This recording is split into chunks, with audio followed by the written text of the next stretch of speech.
শীতে একদম জুবুথুবু অবস্থা মানুষেরও, আর এই দেখুন গাছেরও। মাটিটা আবার দেখুন কি দারুণ শুকিয়েছে, অর্থাৎ দ্বিতীয় সেচের দিকে আগাতে হবে। আর এই রসুন গাছের এই যে পাতা সংখ্যায় যত বাড়বে, মনে করবেন কুয়ার সংখ্যা তত বাড়বে। আর পাতাটা যত সবুজ রাখতে পারবেন, কুয়াটার আকারও কিন্তু বাড়াতে পারবেন, মানে রসুনের আকার তখন অটোমেটিক বাড়বে। আর এই যে নিচের স্টোরেজ, এই স্টোরেজ বাড়ানোর এটাই কিন্তু সব থেকে সেরা সময়। আবার ঠান্ডা আর কুয়াশা দুয়ে মিলে মাথাটাও পুড়ছে। এখন এই সময় রসুন গাছে বিভিন্ন ধরনের সমস্যা আপনারা দেখতে পাবেন। আরেকটা কথা বলি, রসুনের যখন ভিডিও করছি, এটা তো রসুনের সবার মোটামুটি 50 থেকে 60 দিনের মাঝামাঝি এরকম একটা কন্ডিশনে আছে। আমরা জমি পরিষ্কার করার পর দ্বিতীয় সেচের দিকে আগাবো। আর দ্বিতীয় সেচের আগে যে সার ব্যবস্থাপনা, সেটাই আজকের ভিডিওতে আপনাদের সঙ্গে তুলে ধরবো। দেখুন কোন কোন উপাদানগুলো রসুন গাছে এই মুহূর্তে আমাদের দেওয়া উচিত, মূলত সেই উপাদানগুলো আপনাদেরকে জানাবো। আপনারা দিয়ে দেখুন, তারপরে মোটামুটি 5 দিন বাদের থেকে জমি যখন জো হতে শুরু করবে, আপনি সারগুলোর রেজাল্ট এই গাছের মাধ্যমে দেখতে পাবেন। আপনি একদম পরিষ্কার দেখতে পাবেন গাছ ধীরে ধীরে তার চেহারা বদলাচ্ছে আর একটা সুন্দর ফলনের দিকে আগাবে। কারণ এই সময় আমাদের গাছে কিন্তু যে খাবারগুলো দরকার হয়, সেগুলো এখনই কিন্তু পূরণ করার সময়। এরপরে গাছের বৃদ্ধি আপনি যদি সঠিকভাবে না দিতে পারেন, গাছের পাতাটা সুন্দর যদি সবুজ করতে না পারেন, এই স্টোরেজগুলো যদি না বাড়াতে পারেন, তাহলে কিন্তু রসুনের ফলন আপনি পাবেন না। তাহলে রসুনের ফলন বাড়ানোর জন্য এইটাই হচ্ছে সব থেকে সেরা সময় এবং সব থেকে সুন্দর সার ব্যবস্থাপনা এই মুহূর্তে আপনাকে করতে হবে। তো কি হবে সার ব্যবস্থাপনা? আর এই যে আপনাদের বলা হচ্ছে পাতার সংখ্যা আপনি বাড়াতে পারলে, মানে গাছের বৃদ্ধিটা অতিরিক্ত দিতে পারলে তাহলে ফলন বাড়বে, সেটাও কিন্তু নয়। আমাদের ভেবেচিন্তে এখানে কিন্তু সার ব্যবস্থাপনা করতে হবে। এবার আপনি গাছের অতিরিক্ত বৃদ্ধির আশায় যদি নাইট্রোজেন জাতীয় সার বা বিভিন্ন সারে গণ্ডগোল হয়, তাহলে সেক্ষেত্রে কিন্তু আপনার এই যে কুয়া গঠনটা, সেটা কিন্তু ফেটে যাবে। গাছের অতিরিক্ত বৃদ্ধি হবে, তখন দেখবেন ওই গোড়া ফাটবে, রসুনের কুয়াগুলো ফেটে যাবে। এটা তো বৃদ্ধির দশা চলছে 50 থেকে 55 দিন, সর্বোচ্চ 60 দিন। এর মাঝে তো আমরা জমিকে প্রথমে নেড়াবো, যে ঘাসগুলো আছে অবশ্যই প্রথমে আগাছাগুলো আপনারা নির্মূল করবেন। আগাছা নির্মূল যখন করবেন, তখন নিচের মাটিটা তো আলগা হবে, এই যে ঢিলা ঢিলা পড়ে থাকবে আলগা হবে, হাওয়া বাতাসটা ভালো খেলবে, মাটির একদম নিচ পর্যন্ত শুকিয়ে যাবে। আর এই যে নেড়ানোর পর আপনারা দেখবেন মাথাতে হালকা করে হলুদ হলুদ ভাব চলে আসবে। এখানে দেখতে পাচ্ছেন দুই দিকে মাথাটা একটু পুড়ছে, তার মানে জমিতে জল চাইছে এবং খাবারও চাইছে। বৃদ্ধির দশা এইবার 100% এইখান থেকে গাছ বৃদ্ধি নেবে। তাহলে মাথা পড়ার কারণও আছে, অতিরিক্ত কুয়াশা, সূর্যের দেখা নেই, আবহাওয়া ভালো না। মোটামুটি 11টা 12টা পর্যন্ত এখন কুয়াশা থাকছে, সূর্যের দেখা নেই, এই 4 থেকে 5 দিন হলো। এটাও একটা মাথা পড়ার কারণ। তো যাই হোক, সেটা কথা নয়, আবহাওয়া পরিষ্কার হবে, আপনার গাছও দেখবেন তখন অটোমেটিকে মাথা পড়ার সমস্যা থাকবে না। আর এই ফাঁকে আপনি 55 থেকে 60 দিনের মাথায় আপনি কিন্তু জমিতে জলটা দিয়ে দেবেন। আর জল দেওয়ার আগে জমিতে সার দিতে হবে। প্রথম যে উপাদানটা আপনারা দেবেন, এই মুহূর্তেও গাছে আমাদের কিন্তু ইউরিয়ার দরকার। এমন নয় যে আমাদের নাইট্রোজেনের চাহিদা সম্পূর্ণ শেষ হয়েছে। দেখুন, এর পরবর্তীতে আমরা যখন নাইট্রোজেন দেব, তখন সরাসরি 46% ইউরিয়া আর দিতে পারবো না, এটাই শেষ সুযোগ। এরপরে আমরা নাইট্রেট ফর্মে, যেরকম ক্যালসিয়াম নাইট্রেট এই জাতীয় সার দিয়ে তখন আমাদের নাইট্রোজেনের চাহিদা পূরণ করতে হবে। তাহলে ইউরিয়া আমরা 46% এই মুহূর্তে কতটুকু দিতে পারবো, এটাই শেষ সময় বললাম। এটা হচ্ছে আপনারা 1 বিঘা জমিতে 10 কিলো দেবেন, 33 শতকের বিঘাতে 10 কিলো। কিন্তু কথা আছে, যদি আপনার মাটিটা এঁটেল হয় তবে 10 কিলো, মানে কালো মাটি হলে। আর বেলে মাটি হলে সেখানে আপনি ডোজটা বাড়াতে পারেন, 14-15 কিলো আপনার বিঘাতে কিন্তু দিতে হবে। তাহলে নাইট্রোজেন প্রথমে আপনি দিলেন, এবার যতটুকু নাইট্রোজেন মাথায় রাখবেন ততটুকু পটাশ এই মুহূর্তে দেবেন। পটাশ হয়তো আপনারা প্রথমে দিয়েছেন মাটি তৈরি করার সময় বিশাল ডোজে। প্রথম যখন সেচ দেওয়া হয়েছিল, প্রথম সেচটা ভিডিও দিয়েছিলাম আপনাদের, সেখানে বেশি সার ব্যবস্থা ছিল না, শুধুমাত্র ইউরিয়া, হিউমিক দেওয়া ছিল আর অল ইন ওয়ান্ডার প্লাস এটা দেওয়া ছিল, বাংলাদেশে মিরাকেল গ্রোথ এটা দেওয়া ছিল, দিয়ে প্রথম সেচটা দেওয়া ছিল। বেশি কিছু কিন্তু তখন ছিল না। কিন্তু এই মুহূর্তে আমাদের ইউরিয়ার সঙ্গে সঙ্গে পটাশ অবশ্যই দিতে হবে, যতটুকু ইউরিয়া ততটুকু পটাশ, 10 কিলো পটাশ অবশ্যই দেবেন। তবে রসুনটা কিন্তু ফাটবে কম, রসুনের ওজনটা হবে বেশি, গাছের হাইট নেবে না, মানে গাছ ছোট থাকবে কিন্তু পাতার সংখ্যা বাড়বে। পাতাটা নিচের দিকে বড় হলে দেখবেন ঝুলবে কম, মানে পাতার স্ট্রেংথ বাড়বে। এটা কিন্তু আমাদের মাথায় রাখতে হবে। 10 কিলো পটাশ আমরা দেবই, দিলে কিন্তু কোনো ক্ষতি নেই রসুনের ক্ষেত্রে। তাহলে 10 কিলো ইউরিয়া, 10 কিলো পটাশ, লাল পটাশ যেটা পাওয়া যায়।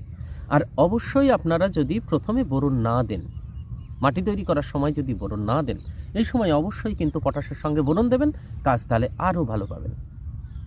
বোরন কতটুকু? বোরন 33 শতকে 1 কেজি দেবেন।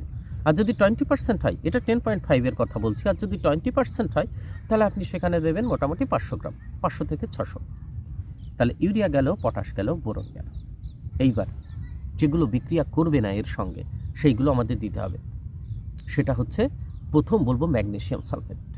ম্যাগনেসিয়াম সালফেট এই সময় বিঘাতে আপনারা 3 কেজি দিয়ে নেবেন। ম্যাগনেসিয়াম সালফেটের ভিতরে ম্যাগনেসিয়াম এবং সালফার আছে। তাহলে ম্যাগনেসিয়াম আমাদের এই যে গাছগুলোকে সবুজ অনেক দিন ধরে রাখতে সাহায্য করে। কেন বলুন তো? এই যে ক্লোরোফিল গঠন হয় যখন পাতায়, গাছকে সবুজ দেখায় কেন? ক্লোরোফিলের জন্য। আর এই ক্লোরোফিলের ধাতব উপাদান হচ্ছে ম্যাগনেসিয়াম। ম্যাগনেসিয়াম ক্লোরোফিল গঠন হতে সাহায্য করে।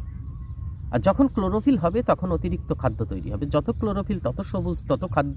আর খাদ্য তৈরি হওয়া মানে নিচেই স্টোরেজ বাড়বে, এটা মোটা হবে। তার মানে স্টোরেজ বাড়া মানে আপনি বুঝে যাবেন যে আপনার রসুনটা নিচেই বড় হবে এবং ভালো হবে। তাহলে ম্যাগনেসিয়াম সালফেট দীর্ঘদিন সবুজ ভাব ধরে রাখার জন্য, ক্লোরোফিল তৈরি হবে, সালোক সংশ্লেষ গাছ অতিরিক্ত মানে বেশি পরিমাণে করবে, খাদ্য বেশি তৈরি হবে। এই জন্য ম্যাগনেসিয়াম সালফেট আপনারা 3 কিলো দেবেন 1 বিঘা জমিতে। 3 কিলো, 33 শতকে 3 কিলো। পরের উপাদান জিঙ্ক সালফেট। জিঙ্ক সালফেট আপনারা এড়িয়ে যাবেন না। জিঙ্ক সালফেট এখানে আপনারা 2 থেকে 3 কিলো দেবেন। 21% যেটা, সেটা 3 কিলো দিয়ে দিন। জিঙ্কও আপনার পাতাকে একদম সবুজ রাখবে, আর একটা শিকড়ের কাজও কিন্তু জিঙ্ক ভালো করে। আরেকটা বিষয় হচ্ছে, জিঙ্কের অভাব যখন হবে জমিতে, আপনি কিন্তু কোন লক্ষণ থেকে বুঝবেন জমিতে রসুন গাছের জিঙ্কের অভাব হয়েছে? আপনার এই যে মাথা পোড়ার কথা বলছি না, মাথা পোড়া, মাথা উপর থেকে পুড়ে 1 ইঞ্চি মতো পুড়লো, নিচের দিকতে হলুদ হয়ে আরও পুড়ছে, তখন মনে করবেন জিঙ্কের অভাব। কিন্তু নিচের পাতা সবুজ থাকবে। কিন্তু পুরো রসুন গাছটা যখন দেখবেন নিচের গোড়া থেকে উপর পর্যন্ত একটু হালকা হলুদ ভাব এসছে, তখন মনে করবেন সেটা নাইট্রোজেনের অভাবে। মানে সম্পূর্ণ গাছটা হালকা হলুদ আভা চলে আসবে, সবুজ গ্লেজ থাকবে না, তখন মনে করবেন নাইট্রোজেনের অভাবে এসছে। আরেকটা হয়, গাছ হালকা হলুদ হয়ে যাবে কিন্তু পাতাগুলো নরমাল একদম, নাইট্রোজেনের অভাবে পাতা স্ট্রেংথ থাকবে, শক্ত থাকবে, কিন্তু হলুদ ভাব আসবে। আর যদি ফাঙ্গাসের আক্রমণ হয় তাহলে পুরো পাতাটাও দেখবেন হলুদ হবে, কিন্তু সেটা নিচের দিকে নেতিয়ে পড়বে, নরম হয়ে যাবে পাতা। গাছটা তুলে দেখবেন নিচেই কালো, ওই কভারটা কালো হয়ে গেছে, চাপ দেবেন দেখবেন পচা পচা নরম টাইপের হয়ে গেছে, তখন বুঝবেন ফাঙ্গাসের আক্রমণ। আর জমিতে যদি ফাঙ্গাসের আক্রমণ হয়ে যায় নিচেই, কিছু কিছু গাছে দেখতে পান, তাহলে সেক্ষেত্রে ইউরিয়া, জিঙ্ক এইগুলো যদি দেওয়া যায়, তাহলে মনে করবেন আপনি রোগকে আরও নিমন্ত্রণ করছেন, আরও বেশি পরিমাণে তখন আক্রান্ত হবে গাছ। এই জন্য জমির ওই লক্ষণটা আপনারা দেখে নেবেন। ফাঙ্গাসের আক্রমণ যদি হয়ে যায়, সেক্ষেত্রে কিন্তু আপনাকে স্প্রে করতে হবে, ফাঙ্গিসাইড দিতে হবে, এবং মাটিতে রোকো মানে থাইফনেট মিথাইল অথবা কার্বনডিজম, এটা বিঘা প্রতি 150 গ্রাম সারের সঙ্গে ছিটিয়ে জল দিতে হবে, তবে কিন্তু নিয়ন্ত্রণে থাকবে।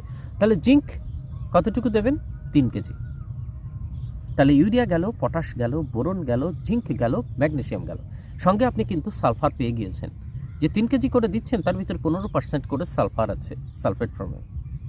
তাহলে সালফারটা পেলেন। এখানে অতিরিক্ত সালফার আপনার আর দেওয়ার দরকার নেই, আপনি দিতে পারেন, কিন্তু রসুনে মনে রাখবেন 1 বিঘা জমিতে 3 কিলো পর্যন্ত সালফার সর্বোচ্চ দিতে পারেন, সর্বোচ্চ 3 কিলো পর্যন্ত দিতে পারেন। তো মাটিতে আপনি যদি 1 কিলো দিয়ে থাকেন, এখনও যদি 1 কিলো 90% যেটা ডাস্ট আকারে থাকে গুঁড়ো, সেটা কিন্তু আপনি দিতে পারেন। কারণ রসুন হচ্ছে আমার মানে মশলা জাতীয়। রসুনে আপনার কি থাকে, যে গন্ধ থাকে, ঝাঁজ থাকে, এই ধরনের ফসলে আপনি যদি বিঘাতে মাটিতে আর দ্বিতীয় সেচে সালফার 3 কিলো দিয়ে দেন, কোনো সমস্যা নেই, আরও ভালো হয়। তাহলে এখানে কথা হচ্ছে, সালফার তো একটা ফাঙ্গিসাইড, দেখবেন উপরে লেখা থাকে কন্ট্যাক্ট ফাঙ্গিসাইড। আপনি যখন সালফার দেবেন আপনার একদম গোড়া ঠিক থাকবে, মাটির ফাঙ্গাস থাকবে না। এটা গাছ কিন্তু খুব মানে একটা উপকারী বলতে পারেন, আবার গাছের খাবার। তাহলে দুদিক থেকে কাজ পাওয়া যায়। কিন্তু সমস্যা হচ্ছে, রসুন গাছের শিকড় মাটির নিচে 3 ইঞ্চির নিচে বেশি থেকে খাবার তুলতে পারে না, কারণ তো গুচ্ছমূল, মোটামুটি 1 ইঞ্চি 3 মতো নিচ থেকে খাবারটা নিতে পারে। তাহলে আমরা যে সারটা দিই, অনেক সার কিন্তু যখন সেচ দিই মাটির 3 ইঞ্চির নিচেও কিন্তু চলে যায়, যেটাকে লিজ ডাউন বলা হয়। তো সেই সমস্ত খাবারের কাছে যদি রসুনের শিকড় পৌঁছাতে না পারে, সেক্ষেত্রে কিন্তু মাইক্রোরাইজা ভীষণ প্রয়োজন। তাহলে মাইক্রোরাইজা আপনারা এই মুহূর্তে কিন্তু 2 কেজি দিতে পারেন। এর কথা হচ্ছে মাইক্রোরাইজা তো একটা ছত্রাক, আবার সালফার হচ্ছে ফাঙ্গিসাইড, ছত্রাকনাশক। তাহলে দিলে এখানে মাইক্রোরাইজার আমরা কাজটা কিন্তু পাবো না, সালফারের কাজ পাবো। মোটামুটি মনে করেন 40% মাইক্রোরাইজার কাজ পাবো না, কারণ এই যে সালফার এটা একটা মৃদু ছত্রাকনাশক। তাহলে এক্ষেত্রে আপনি মাইক্রোরাইজ এড়িয়ে যেতে পারেন যদি সালফার প্রথমে দিয়ে না থাকেন, কেমন? আর যদি প্রথমে সালফার দিয়ে থাকেন তাহলে সালফার এড়িয়ে যান এই মুহূর্তে, মাইক্রোরাইজা 2 কেজি কিন্তু দেবেন। তাহলেই আপনি রসুন গাছের একদম গ্রোথ 100% আপনি দেখতে পাবেন, সুন্দর দেখতে পাবেন। এবার অনেক চাষি ভাই আপনারা কমেন্টে জানতে চেয়েছেন যে রসুন গাছের আমার গাছগুলো হলুদ হয়ে যাচ্ছে, এই সারগুলো আপনারা দিন, তাহলে হলুদ ভাবার থাকবে না। আরেকটা বিষয় হচ্ছে পাতা কুঁকড়ে যাচ্ছে, থ্রিপস, সাদা মাকড়, তারপরে চোষক পোকা, এর কারণে কিন্তু এটা হয়েছে। তো পাতাটা এরকম চিরে দেখবেন, মাঝখানে অল্প একটু সরিয়ে দেখবেন, সেখানে ছোট ছোট আপনার পোকা থাকতে পারে, অথবা পাতার নিচে, পাতার ওপরে উড়ন্ত পোকা বিভিন্নভাবে জমিতে আক্রান্ত হয়েছে, এই কারণে পাতা কোঁকড়াতে পারে। আরেকটা হচ্ছে গাছটা বসে, আরেকটা হচ্ছে বীজের সমস্যা। প্রথম থেকে এই বীজে যদি আপনার সমস্যা থাকে, কিছু কিছু গাছ, সব গাছ নয় কিন্তু, কিছু কিছু গাছের পাতা কুঁকড়ে যায়। আরও একটা গোড়াতে যদি ছত্রাক লাগে, খাবার উপরে যদি তুলতে না পারে, সেক্ষেত্রে পাতাটা দেখবেন একটু পেঁচিয়ে যায়, রাউন্ড হয়, হলুদ হয়ে গাছটা নিচের দিকে যেতে থাকে। তা এই সমস্ত কারণে আমার গাছটা কিন্তু মানে হলুদ হতে পারে এবং পাতাটা কোঁকড়াতে পারে। তো পাতা কোঁকড়ার জন্য আমাদের এই সময় কি করতে হবে? টেকনিক্যালের নাম বলি, পাইরোফক্সিফেন, ডাইনোটেফুরন, ডাইফেনথিওরানের মিশ্রণ যেটা আছে, রনফেন, একটা দিয়ে দিন স্প্রে, 15 লিটার জলে 20 ml, সমস্যাটা কেটে যাবে। সব জায়গায় তো পাবেন না, অনেকে বলবেন যে পাইনি, তাহলে আপনারা ল্যামডা সাইহালোথ্রিন আর সঙ্গে হচ্ছে থাইমোটাক্সাম, এই দুটো মেশাবেন। ল্যামিক্স বলে আলাদা পাওয়া যায়, থাইমোটাক্সাম 30% এফএস যেটা লিকুইড ফর্মে আছে সেটা নেবেন, নিয়ে দুটো মেশাবেন, স্প্রে করবেন। অথবা সিনজেন্টা কোম্পানির এলিকা আছে, এলাইকার ভিতরে আছে, সেটা আপনারা জমিতে দিয়ে দেবেন, তাহলে দেখবেন ওটা আর থাকছে না। আরও একটা টেকনিক্যাল বলে দিন, আমি ওষুধের নাম বলছি না, অ্যাডমায়ারের সঙ্গে থাইমোটাক্সাম দেবেন, সেটাতেও কাজ হবে। প্রফিক সুপার নাম শুনেছেন? ক্লোরোফাইরিফস না, প্রফিক সুপার নাম শুনেছেন? প্রপিনোফস সাইপারমেথ্রিন, তার সঙ্গে আপনারা থাইমোটাক্সাম মেশাবেন, সুন্দর কাজ হবে। তো এইরকম আপনারা চোষক পোকার একটা ওষুধ দিয়ে দিন। এই যে শীতকাল, এখন তো এই ঠান্ডা শীত, মানে এইরকম একটা মিশ্রণ তৈরি করলে আপনার কিন্তু নিয়ন্ত্রণে সম্ভব। এখনও সেই গরমের ভাব আসেনি, অতিরিক্ত আক্রমণও হয়নি, হালকা পাতলা দিলেই কিন্তু নিয়ন্ত্রণে চলে আসবে। তো এই ছিল রসুন সংক্রান্ত একটা ছোট্ট ভিডিও। ভালো থাকবেন, পরের ভিডিওতে দেখা হবে।